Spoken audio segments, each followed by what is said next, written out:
Om Tare Du Tare Du Re Soha. Om Tare Du Tare Du Re Soha. Om Tare Du Tare Du Re Soha.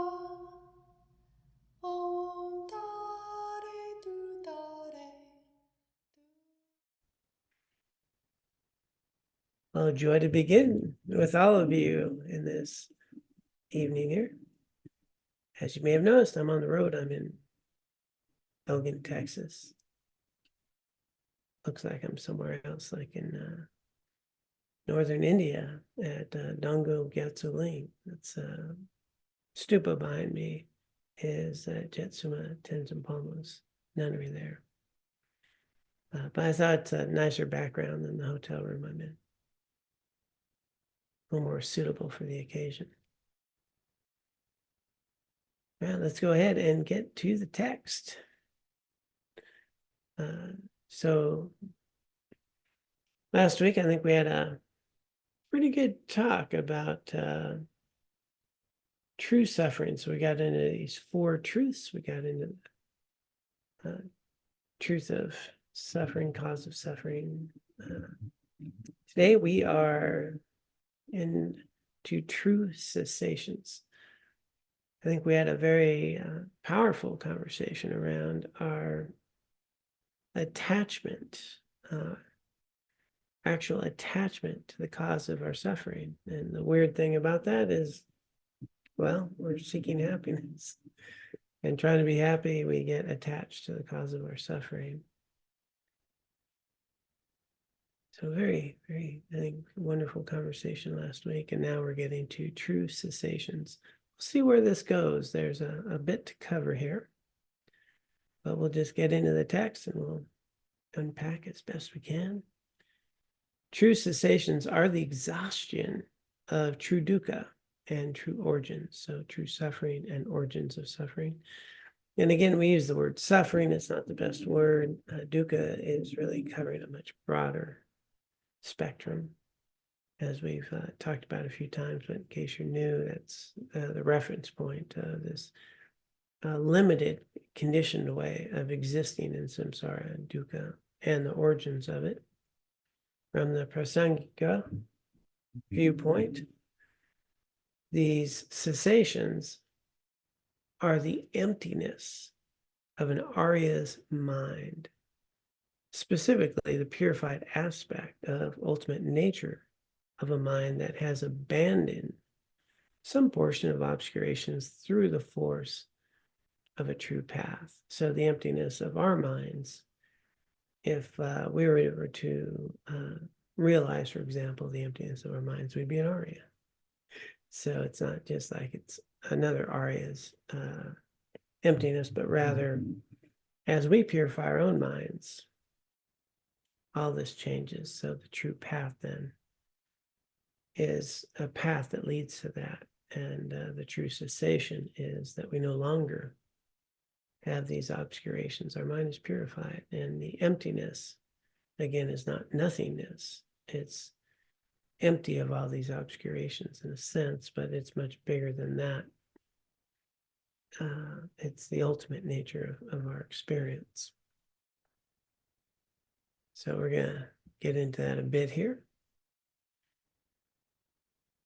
So the true paths are Arya's realizations informed by the wisdom directly realizing selflessness. Again, another word for this emptiness of self, selflessness. So the true paths are Arya's realizations informed by wisdom, by the wisdom directly realizing selflessness, with the exception of ethical restraints that are in imperceivable forms. True paths are consciousnesses. Okay, so these consciousnesses. Pali Sutras emphasize the Eightfold Path, which is subsumed into the 3 higher trainings as the true path. So Again, just so we're getting into some techie stuff here, but Pali Canon, True Paths, the Noble Eightfold Path, has three categories: ethics, concentration, and wisdom. So the 8 can fold into those three, but I think they're going to unpack, or at least mention, all 8, so we can carry on with that. But the first noble truth of suffering; second truth, cause of suffering. Now we're in cessations of suffering. And cessation, is basically what they're describing is eliminating the cause. And what's going to eliminate the cause is wisdom. And how do we get there? Well, we take a path.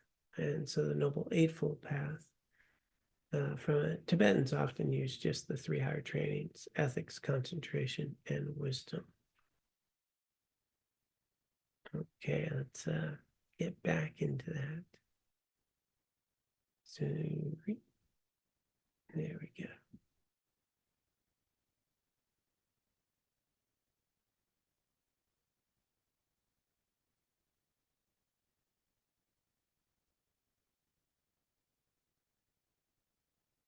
Okay, so the 8 of the 8, right view. First one, the wisdom of selflessness is actually what cuts the root of cyclic existence. So, got the very first one, right view, is actually what eliminates this whole just conditioned existence that we experience, the prison of samsara. It's interesting that that's the first one, right view, and then it goes to right intention, and you go through all the others, but it's ultimately the right view, the beginning one, the first one that's listed, is what frees us. But in order to really have a realization of right view, requires all the other components. But it gives us a framework right off the bat. So it's presented first, and it is also the end. It's what liberates us. The 4 truths comprise 2 pairs, each pair having a cause and effect relation. True origins cause true dukkha, and true paths bring about true cessations. And remembering that dukkha, this conditioned existence of samsara, only arises from our misunderstanding of ourselves. And all these true cessations basically is just truth. We unravel the misperceptions, and the wisdom frees us.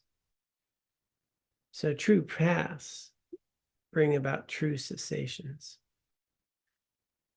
Technically speaking, true cessation, nirvana, is not an effect, because it is unconditioned and permanent. So nirvana, this purified state, this emptiness that we'll experience, it's already present. We're not creating it, but we are creating causes that allow us to experience it. So the causes that we're creating, cessation, are allowing us to experience something that's already there. It's not being created. It's already there. We already have BuddhaNature. However, attaining nirvana is due to a cause, which is the true path. The Buddha goes into more depth about the nature of each truth in the establishment of Mindfulness Sutta. So this will be a few verses, and it's going to really unpack, well, we'll unpack the verses at the end. And this is coming right out of the sutta. And what monastics is the Arya truth of dukkha? Birth is dukkha. Aging is dukkha. Death is dukkha. Sorrow, lamentation, pain, dejection, and despair are dukkha. Encountering the undesired is dukkha. Being separated from the desired is dukkha. Not getting what one wants is dukkha. In short, the five aggregates subject to clinging are dukkha. Those five aggregates are once again what makes up our experience as our human experience. And clinging are dukkha. And what monastics is the Arya truth of the origin of dukkha? It is that craving that gives rise to rebirth. Bound up with delight and attachment, seeking fresh delight, now here, now there. What is to say? That is to say, sorry. Should put my glasses on. Okay, let me begin that again. Seeking fresh delight, now here, now there. That is to say, sensual craving. Craving for existence and craving for non-existence. And what monastics is the Arya truth of the cessation of dukkha? It is the remainderless, fading away and ceasing, the giving up, abandoning, letting go, and detachment from it, craving, from craving. And what monastics is the Arya truth of the way leading to the cessation of dukkha? It is just this Arya eightfold path, namely right view, right intention, right speech, right action, right livelihood, right effort, right mindfulness, right concentration. So those three, right intention, right view, right intention, that would be wisdom, right speech, right action, right livelihood, those are the ethics, right effort, right mindfulness, right concentration. That would all fall in the concentration. So ethics, concentration, wisdom, those are the three categories of this eightfold path. Sometimes you'll hear it just called the 3 higher trainings. So here, the Buddha is, just making clear what are the causes of sufferings, origins of sufferings, what's the cessation, what's the causes for this, how do we get there? And now His Holiness 14th Dalai Lama and Tibetan children are going to unpack that a bit. And then we'll see if we have any thoughts along those lines there.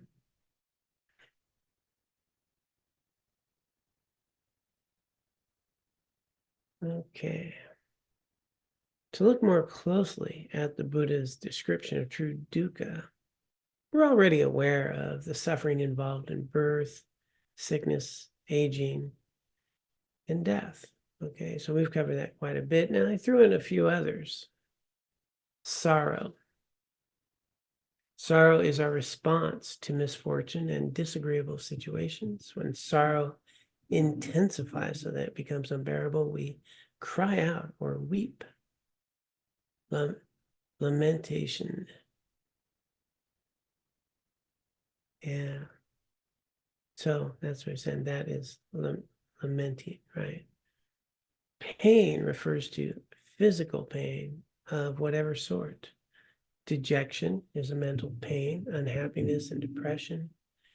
Due to pain or dejection, suffering becomes overwhelming and we despair, giving up hope because we see no recourse to solve our difficulties.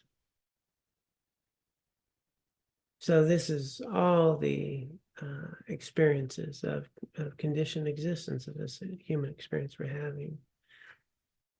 Encountering the undesired is meeting with what is disagreeable.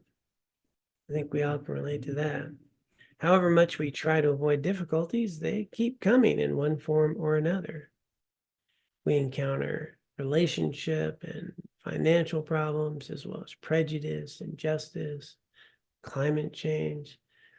And there's no way to avoid these difficult situations that will come our way. So we get what we don't want, and we get separated from what we do want. Being separated from the desired occurs when we have what we like and then are separated from it. Once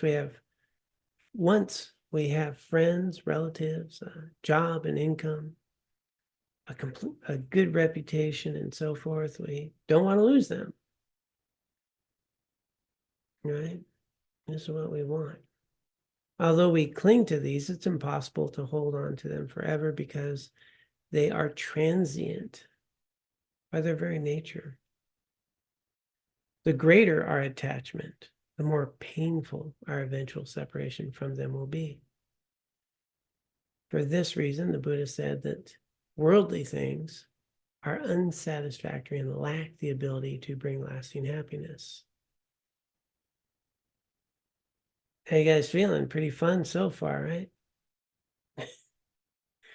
This conditioned existence. Not getting what we want is the situation of having unfulfilled wishes and needs. We seek good health, financial security, and stable relationships. We wish to stay young forever and have an excellent reputation. However much that we want these, we cannot achieve them to a degree that fulfills us and fall prey to frustration, moodiness, and despondency. This experience is common to the rich and the poor, the popular and the lonely, the healthy and the ill.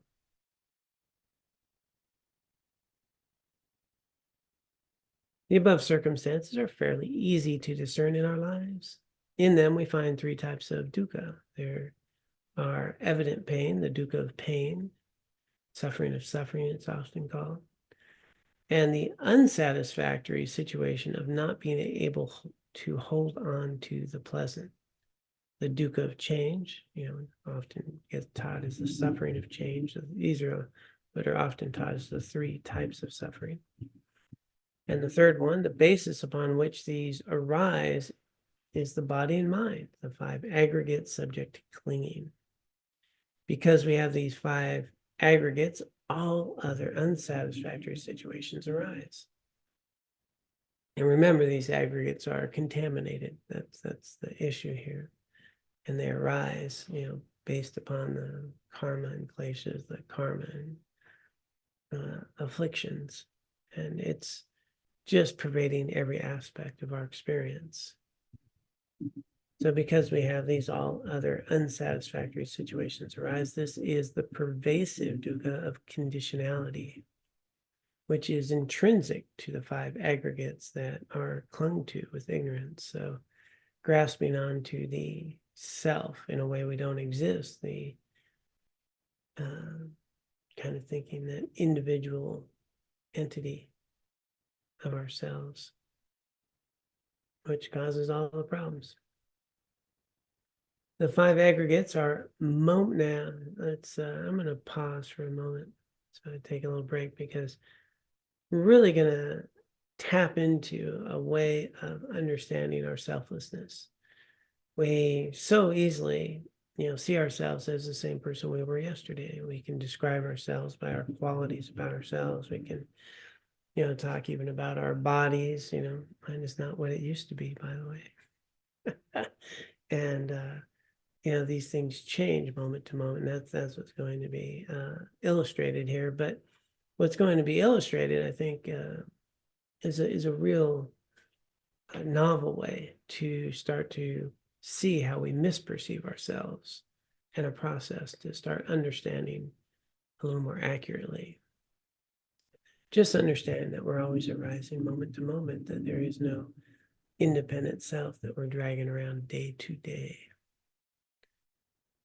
So let's get into that. The five aggregates. And again, if you're new, the five aggregates are these aggregates that make us up as our human experience, contain the form of the body and sensations that we feel and how we discern those sensations, and kind of our preconditioning, these sort of mental factors in our consciousness, or sort of this mind and body experience that we're having. So the five aggregates, in other words, this is us, are momentary processes bound together in relationships of mutual conditionality. We believe ourselves to be independent persons existing above and beyond the body and mind, or existing within the body and mind and having no control over them. This idea of being an independent self is delusion. Until now, we have never examined how we grasp the self and simply assume there is a self in control of the aggregates. When we look deeply into the nature of the five aggregates, we see that they are simply momentarily changing processes that are in a constant flux. They arise and pass away without interruption, giving rise to the next moment in the same continuum. What we consider to be the person consists of only momentary material and mental aggregates. Momentary, moment to moment to moment. Our bodies and minds are transient by nature. There is no further cause or external condition for their changing and passing away other than their having arisen, right? The fact they're arising is the cause for their fading away, passing away. The Buddha said, whatever has the nature of arising, all of it has the nature of ceasing.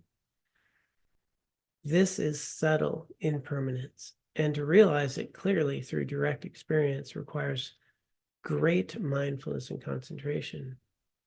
This realization is very valuable because when coupled with the understanding that our aggregates will never be something secure that we can take comfort in, it leads us to seek the origin of dukkha and to investigate if it can be eradicated, and if so, how.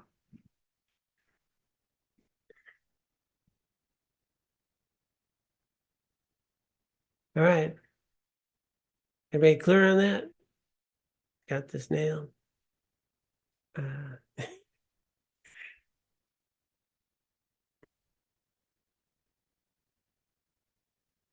Subtle impermanence.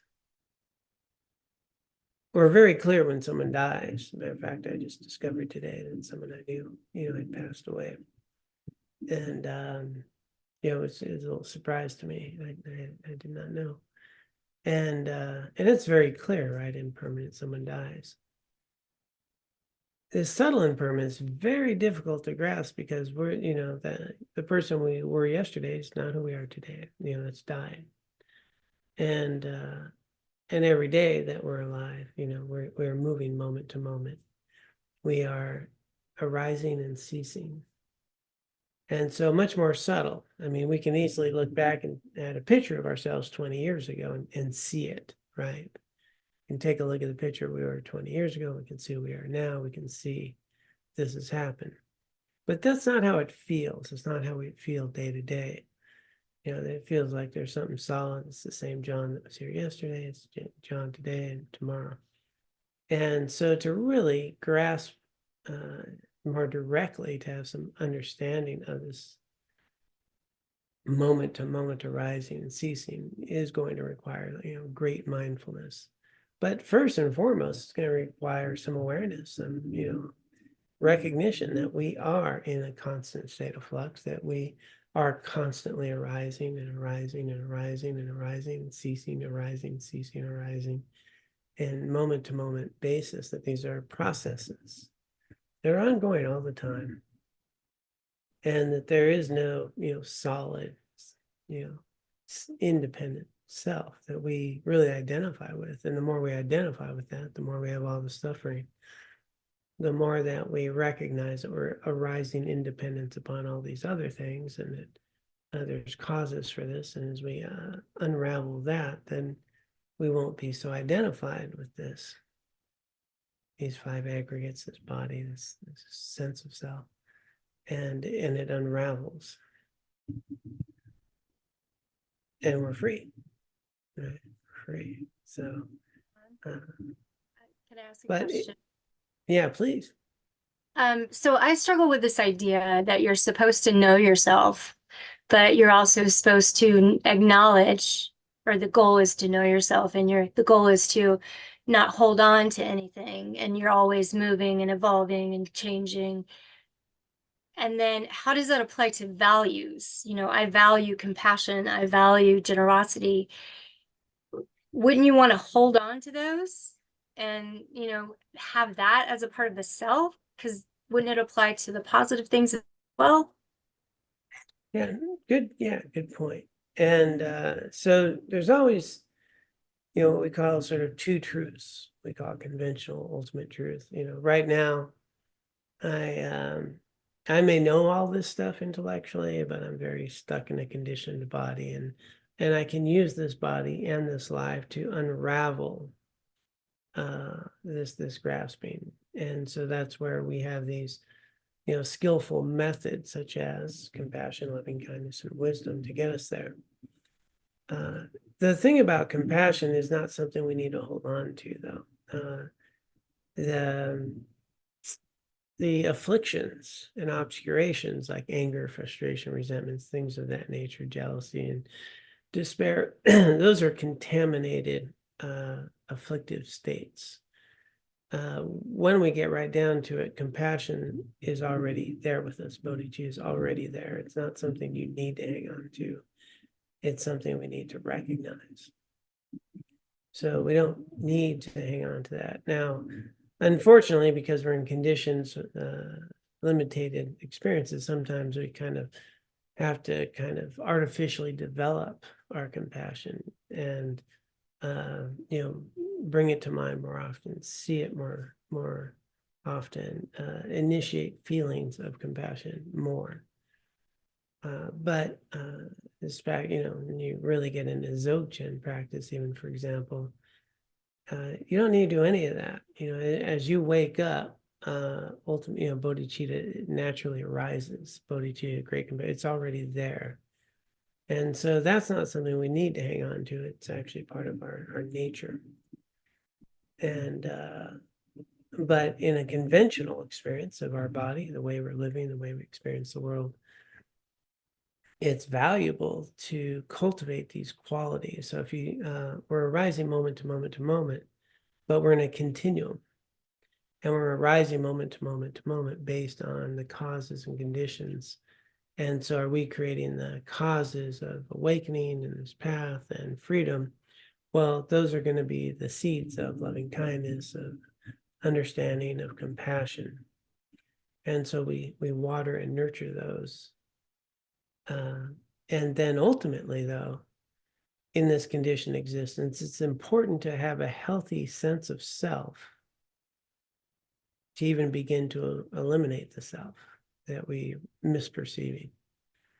And so in this very human conditioning, very important to have a healthy sense of self, having value. We have this rare and precious human birth. We use it wisely. We care for it because this is our current state of being. And we can use this current state of being if we're healthy and well and supported and in supportive environments, and to create the conditions to let go of the misperceptions of the self in the way that we don't exist.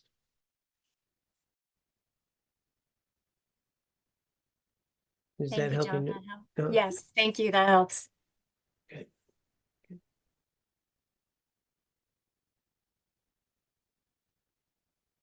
Anybody else?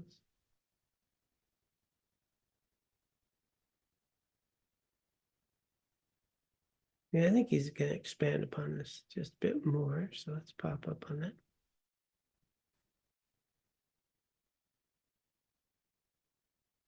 So repeatedly taking the five aggregates occurs due to ignorance, craving, and karma.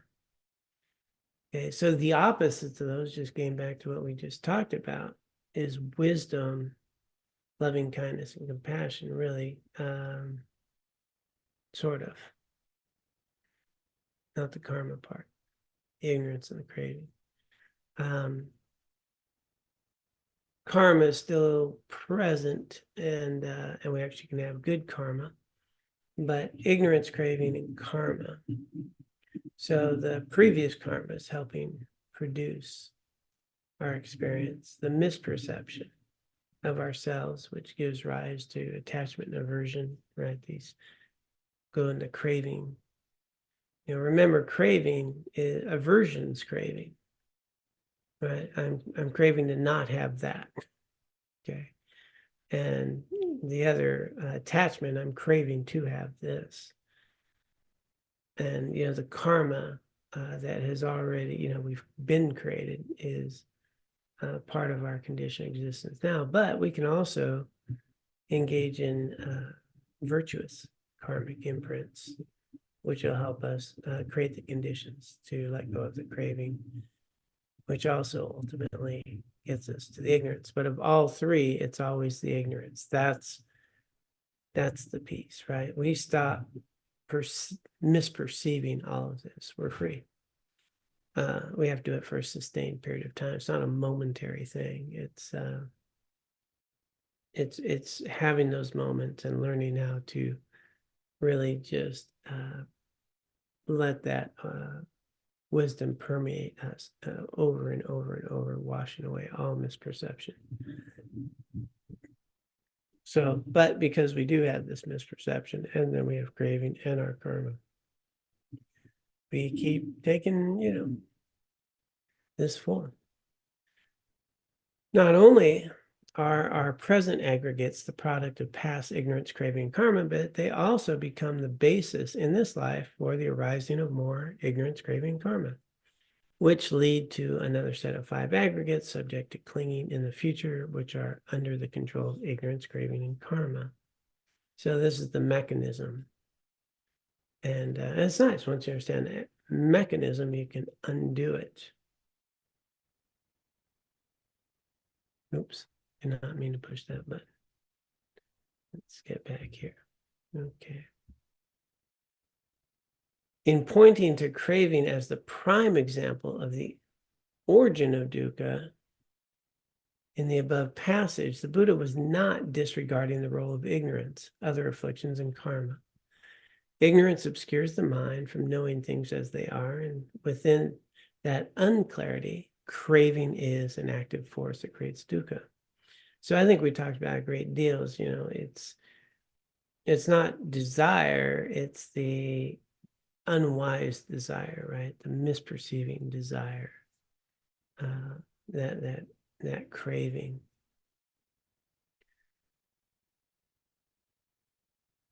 And out of that craving creates this conditioned suffering, how we exaggerate things in ways they don't exist. It does this in several ways. First, craving arises towards whatever is pleasurable. It seeks out objects, cognitive faculties, consciousnesses, contacts, feelings, intentions, thoughts, and images that are agreeable. But we're always looking to feel good. In short, craving makes us into addicts who perpetually seek more and better physical and mental pleasures, causing us to cling to the objects that appear to give us pleasures. Craving breeds dissatisfaction and a sense of lacking. Thinking that gratifying all our desires will bring us happiness, we find ourselves immersed in cheating, lying, backbiting, and other harmful behaviors. In sum, craving lies behind much of the karma that projects rebirth into a cyclic existence.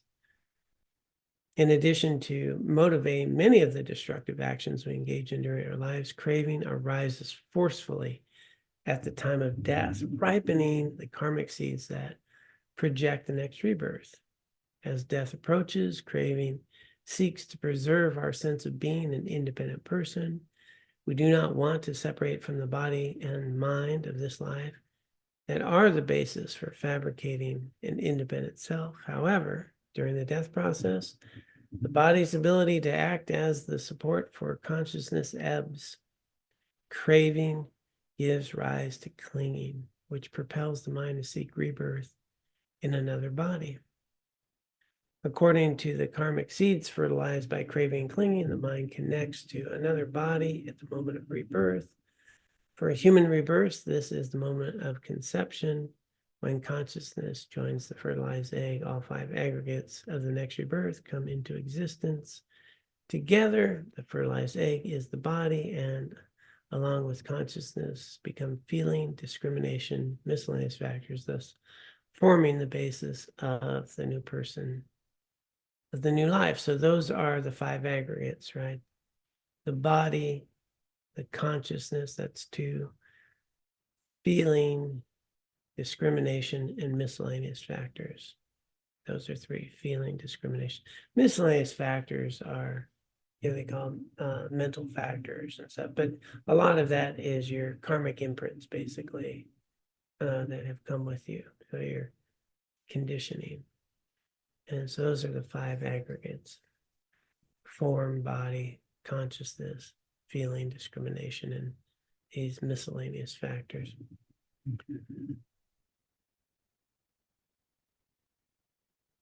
So, a lot to talk about: suffering, struggle, ignorance, craving, how it leads to unhappiness. We had a good talk last week about how we get attached to the cause of our suffering to seek happiness. And here they're illustrating that. They're just illustrating that we want to feel good, we want to do this, we want to do that. And it's just creating a perpetual cycle of stress, really, of stressing over what we don't have, what we'd like to have, what we might lose, what if I don't get, stressing over, instability. We're looking for stability, and this, all the hardship that comes with that, being parted from what I like and not getting what I want. And all this goes on and on and on. And, this is why a lot of people, when they start getting into Buddhism, think, man, you guys are not fun people. You're talking about all this suffering, all this conditioning, and yet it's just the opposite. You're actually much more joyful, much more free, because we recognize that those things that we once stressed over are not the cause of our happiness. They're not. And once we recognize that and we see, it's a conditioned way of being, then we're not as hooked by it. And we actually get to have a lot more joy. And, we do have a path to free ourselves from it. Whereas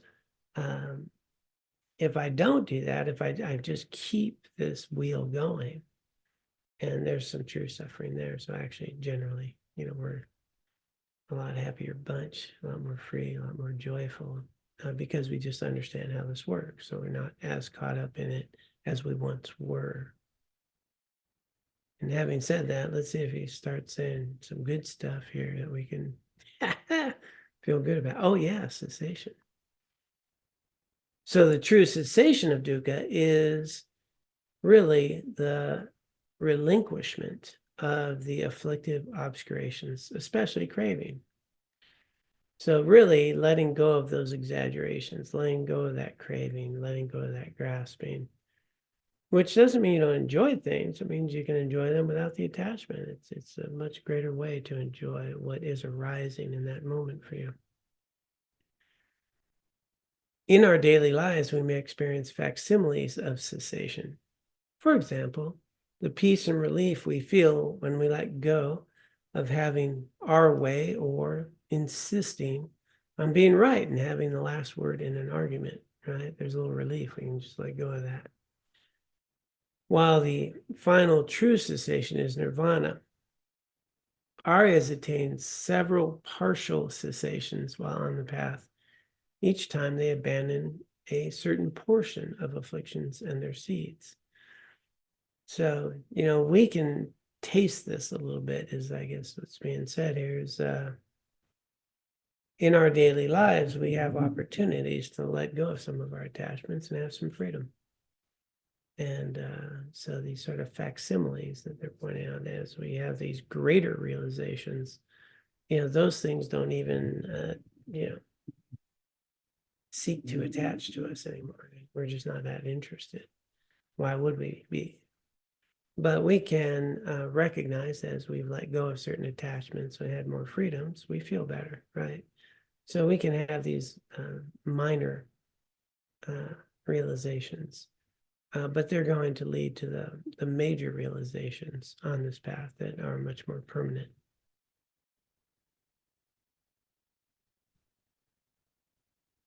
And let's see how intense they're going to get here. I didn't get this far in my pre-check.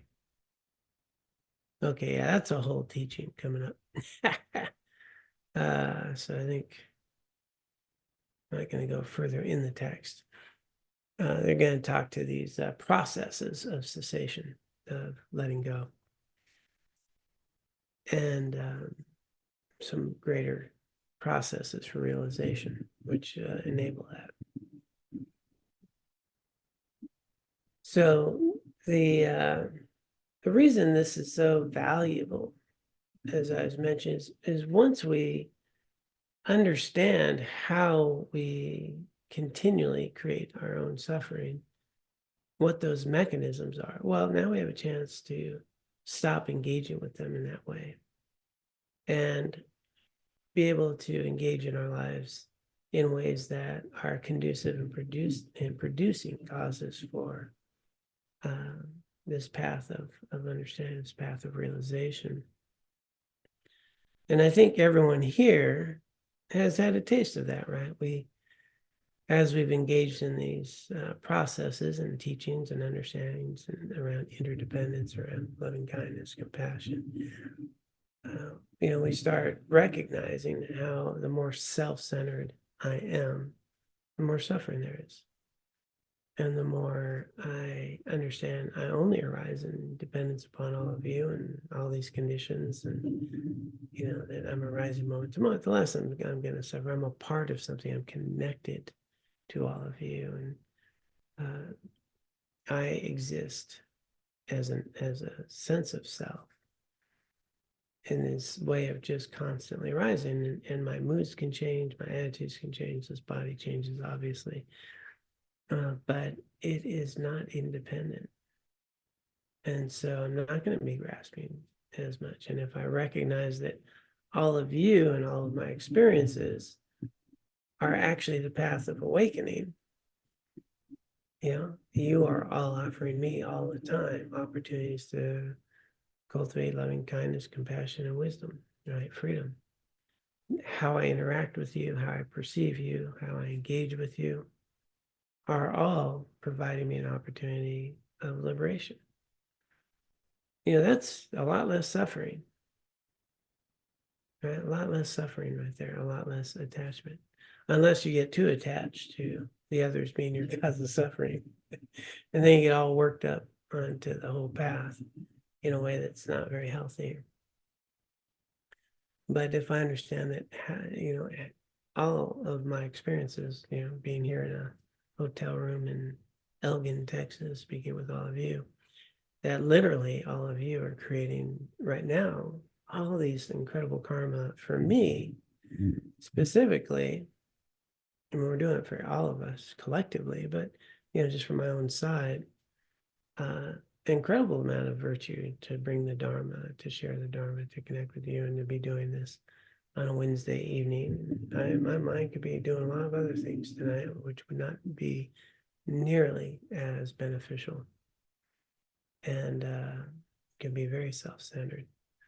And so if I understand then that all of my activities each and every day is offering me freedom, they're offering me the opportunity to cultivate merit and wisdom, the path of awakening, these two cultivations. And you're going to suffer less, and you're going to have a lot more fun. You're going to have a lot more joy. And you're going to look forward to the opportunity called today that comes only once, an opportunity to engage with these seemingly or perceiving obstacles and recognizing that those are not really obstacles, they're the path. And then noticing the aversions and difficulties that arise in my mind are showing me, well, that's what I'm here to work on. And so you're giving me an opportunity to work on that. And that's a very different view, right, than maybe we live day to day. But if we get that mechanism, we understand it, then, this is no longer suffering. There's an opportunity. And there's going to be a lot less suffering, a lot more opportunity, because we see it as so. That's very inspiring then, because this day comes just like this, just once. And we have this opportunity called today, right now. Not some big journey. It's right here, right now. And the key is to try to remember that. Okay, that's the big problem, right? We forget. We have this nice opportunity right now. We might, be struggling with this concept, or we might begin, no, this might make some sense. And, and then we forget. And then we get caught up and we get self-centered again. And so there's this journey of remembering, this journey of coming together for Dharma teachings, from doing our practices, from engaging in these things in our lives, from putting them to use again and again and again. And then, there's just a lot less clinging attachment to the very source of my own suffering, because I know it's the source of my suffering. Right? But right now, it's kind of can be a hypothetical. Well, I kind of understand how that makes me suffer. It's not like when I put my hand on a flame, then I go, it's hot. It's kind of this sort of philosophical idea that flame is hot. And so it requires some deeper reflection in seeing how we suffer and why we suffer. And if I have any of those things that were mentioned in the text of the Pali canon, around sorrow and lamenting, and this letting, not get what I want, and all those things, if we start to notice, what's the real source? And the source is some belief that that thing or that situation was going to bring me a lasting happiness, and it can't. And what it actually brought me was suffering. Well, then we're not going to be so attached to it, right? So we need to experience it more directly and not just intellectually.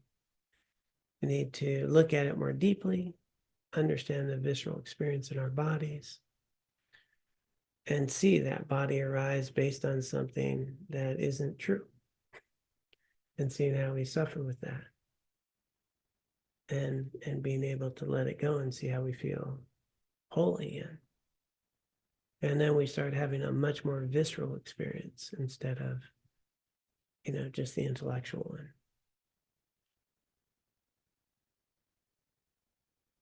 And it seemed to make sense to folks.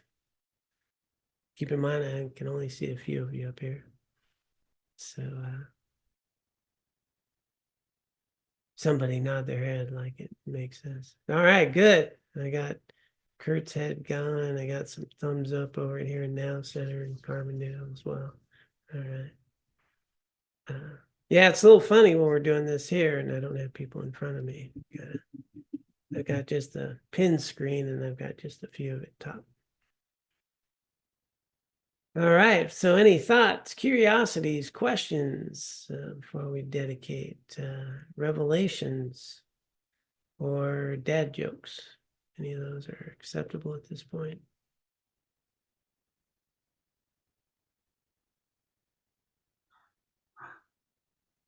I don't know what this is. Hopefully a dad joke. Not a dad joke. Sorry. I'm terrible at remembering jokes. What? So I see, intellectually, this makes a lot of sense to me, right? I mean, I can see it, a lot of it. I guess I have a couple questions. How do you distinguish between a want and how do you distinguish between wanting something and craving something? Right? Yeah. I mean, is it really the distinction that it's that distinction that I think my happiness is going to come from achieving that? And if I understand that my happiness is not going to come from achieving that, but I want it anyway, what how in the heck what does that even look like? You know, in terms of motive force in life, I mean, do these guys who realize this, or people that realize this, do they just sit there and let stuff happen to them? I mean, you know what? I don't know. I guess it's difficult for me to figure out what that would look like on a day-to-day basis. Yeah, so I think you're nailing it to a big degree. Is the difference between craving and a good healthy desire is how much have I exaggerated the quality of that thing, right? And let's be clear about the difference between lasting happiness and pleasure. If I know that my little meal of Brussels sprouts, which I happen to enjoy quite a bit, that's going to be a nice pleasure. Whether I get Brussels sprouts or not is not the end of my life, right? But if they're there and they're actually fresh instead of the frozen kind, they're baked in a certain way, and they're worth the time and energy to enjoy it, and it's a nice meal, that's fine. But craving's going to be like, man, I saw so-and-so had those Brussels sprouts. I didn't get these Brussels sprouts I really want. Now I've got a lot of suffering going on.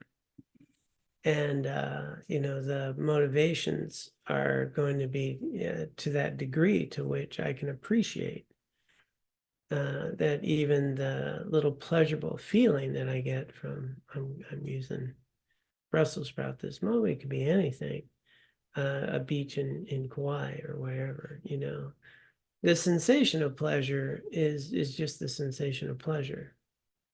And, what's interesting is I can have that same sensation of pleasure whether I'm on a beach in Kauai or in my front yard, right? I don't need the beach in Kauai to feel that. So if we can connect it more accurately to these very temporary sensations of pleasure, instead of thinking of that as lasting happiness, then we get a greater clarity that, I've had just as much joy, in my front yard as I've had, in a fancy vacation somewhere. And I've had just as much suffering on a fancy vacation as I had in my front yard. And it all has to do with the way my mind's working with the events that I'm attending to.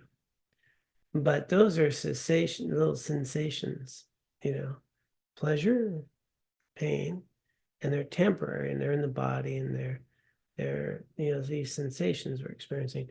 Our mind's saying that it's that thing that's doing it to me, but it's not the thing, it's the way I'm perceiving and attached to that thing or event. And so it's so valuable to recognize sort of this language of happiness versus pleasure, or as Alan Watts would use, temporary stimulus-driven pleasure, right? That sensation does not last. Can't last, right? I mean, our whole body would break down if we had an ongoing buzz of dopamine just raging through our body. And but the body it's actually pointed out here, we're addicted, right? We're addicted to thinking this way. We're addicted to these things and belief systems around that event. But we can have a pretty healthy desire to take good care of our bodies, to feel good, to help others, to engage in our lives in meaningful ways, knowing that we're all in this prison of samsara and that this is temporary. And the more perspective and wisdom I bring to something, that desire and that passion for doing good can be directed in a real meaningful and healthy way and be highly motivated, to engage in this life while we have it, to use it in its greatest capacity. And, we're not just sitting around.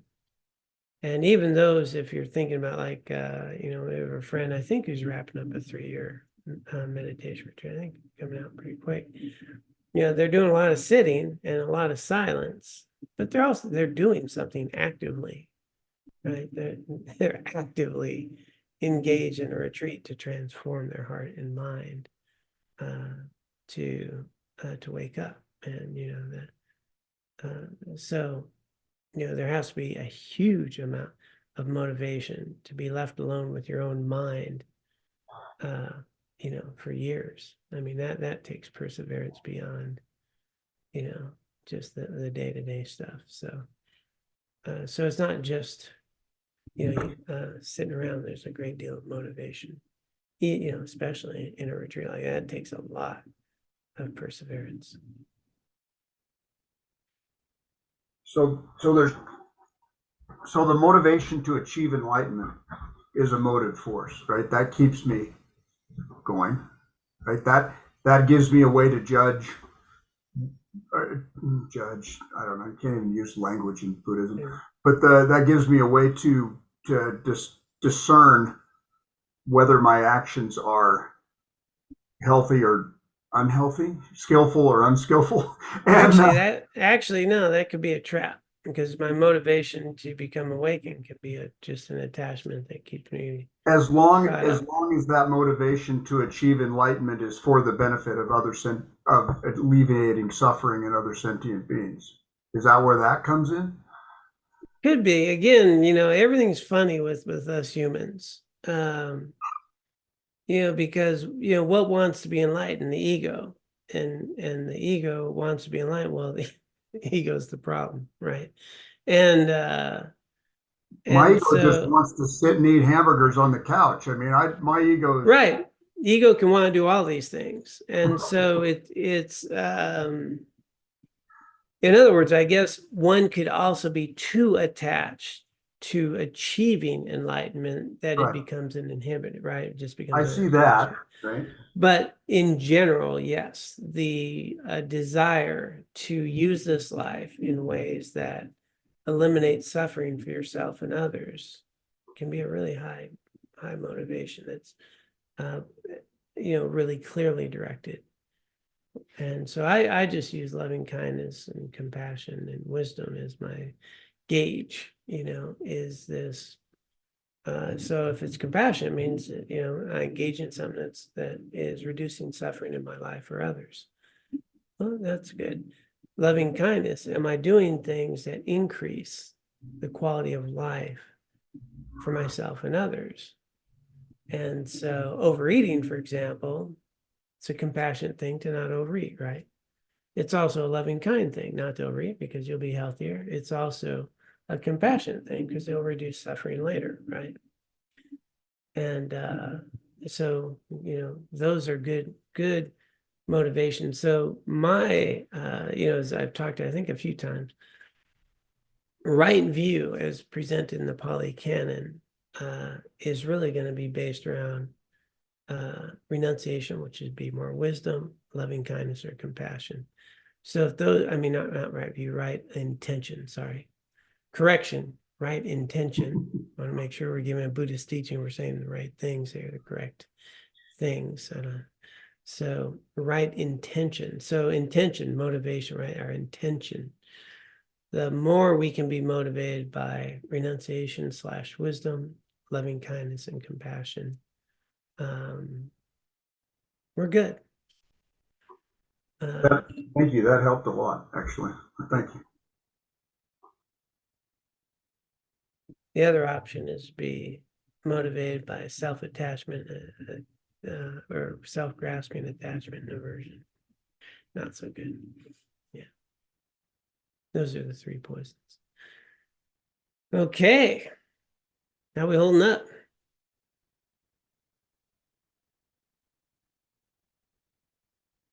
I'm going to say pretty good, hopefully. We deafening and silence means we're all doing great. Yeah, that's funny because everybody's muted. So, okay, next up, we'll go ahead and we'll dedicate the merit, virtue, the merit, the wisdom that we have accumulated from our time together. Again, collectively, a lot of good stuff is happening here. As I mentioned, I am benefiting from all of you being here individually from my own side, just because you're helping me do something very meaningful on a Wednesday evening. Likewise, we're all helping each other, and we're collecting this great accumulation of merit and wisdom. And it's going to spread, what we're doing here is, through us, through all of our actions, the interaction, it's going to have ripples beyond anything that we know. And so here we get to dedicate all of this merit and wisdom for the benefit of others and for our own continued spiritual growth in this journey. So it's kind of nice for us to take all of this and dedicate this for that great benefit of all and for ourselves. So taking just a moment to think about that.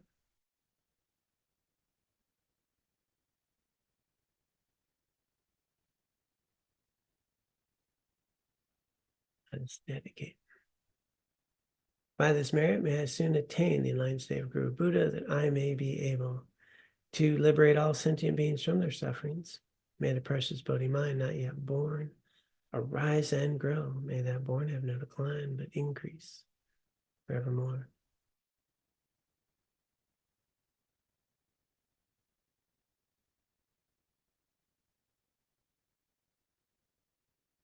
All right, well, a real gift to be with all of you. I get to change my screen to where I can see you. Okay, there you are. Okay. Yeah, very grateful. Thanks for thanks for all you do for the world and for each other. And let's keep up the good stuff and try to avoid that other stuff. How's that? Yeah, let's do our best to come from loving kindness, compassion, wisdom, the best we can. And that always means being compassionate to ourselves, taking good care of the body that we have, putting ourselves in healthy, meaningful situations, caring for ourselves. That's really important. We really need to take care of ourselves in this life that we have so that we can be helpful for others. So really important. All right, please be well, take good care of yourselves, good care of those around you, and don't forget to have some fun in there along the way. Thanks, John. Okay. Thanks, everybody. Om